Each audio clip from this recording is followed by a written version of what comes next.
Welcome to Friday Night Mod Review.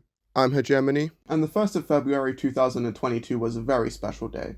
That day was Whitty's birthday, and also marked his return to Game Banana with an update. We all thought Sock.clip left the Friday Night Funkin fandom for good, but when Whitty's birthday came around, nobody was prepared for his return with an update.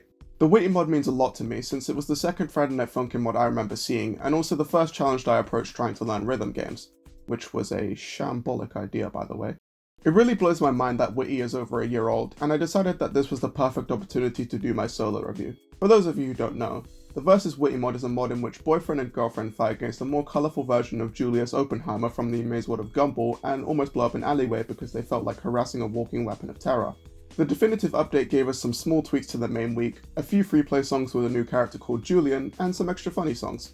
I put the new 4Gs on the Jeep, I trap into the bloody bottoms is underneath, cause all my got it out the streets, I keep 100 racks inside my jeans. Everything we say in our reviews is subjective and our opinions. You don't have to agree or disagree, and we encourage you to make up your own opinions. Nothing we say is intended to offend or discourage people, so don't go around spreading hate.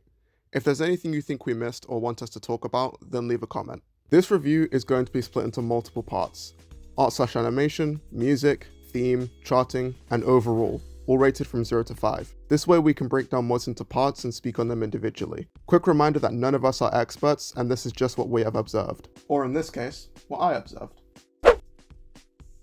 The thing I love about Whitty's design is how closely it looks to the original art style of the base game. Everything from the shading to the flexible poses really writes home how well this character would fit into the base game. I get the same energy from Julian too, except much stronger due to Julian's poses being extremely elastic.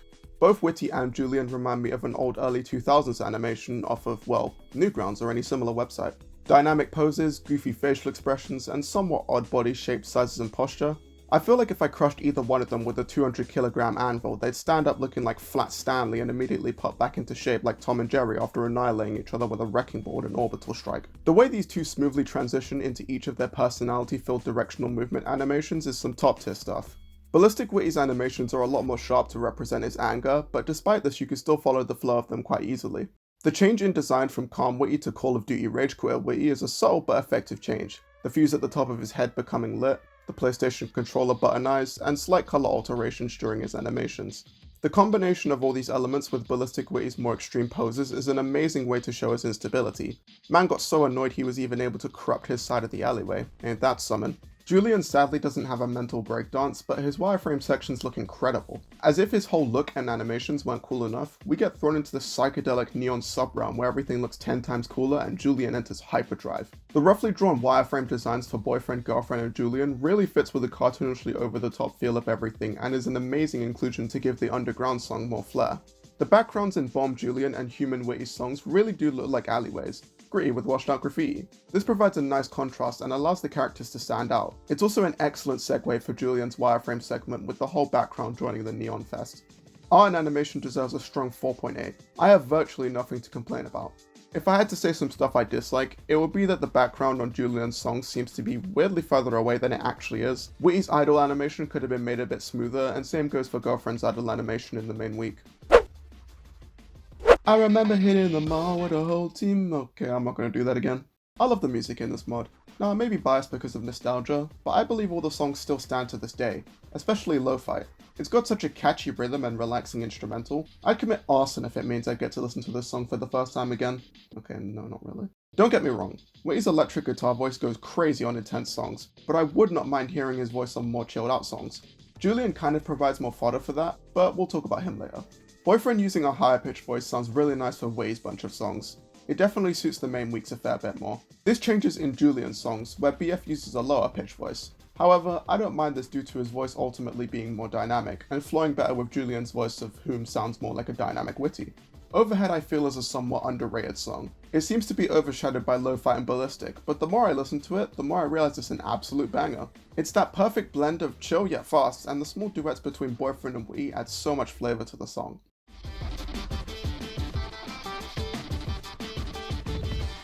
The jump from washed out radio sound into the main song sounds super clean, and the way the song ends is perfect, abruptly slowing down with Boyfriend dropping 3 finisher notes. Now we go to the big boy Ballistic. The song which had everybody's fingers doing the electric shuffle on the keyboard only to miss a couple of jacks and get sent right back to the beginning.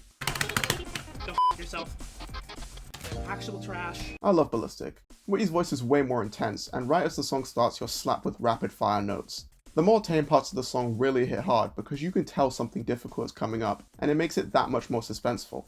The drop of this song takes me so far back. The super fast stream with jacks thrown in, the sirens blaring. Woo! It's so good.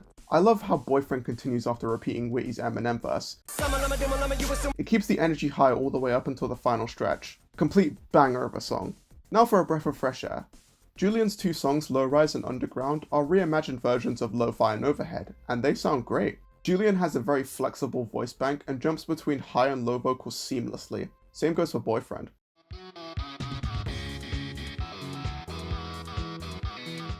The extra vocal sections and duets included in both songs makes them rival their original songs, and if Julian ever gets a version of Ballistic, I'll be very interested in hearing what that sounds like. Music gets a 4.8 just like art and animation. Although I have nothing to complain about, I don't think any Friday Night Funkin' song is perfect, so the 4.8 is simply due to my taste. Vocals, duets, instrumentals, everything sounds amazing. I would talk about Remorse, but that unfortunately isn't included in the definitive edition. Jesus Christ, it took me like 25 times to say that correctly.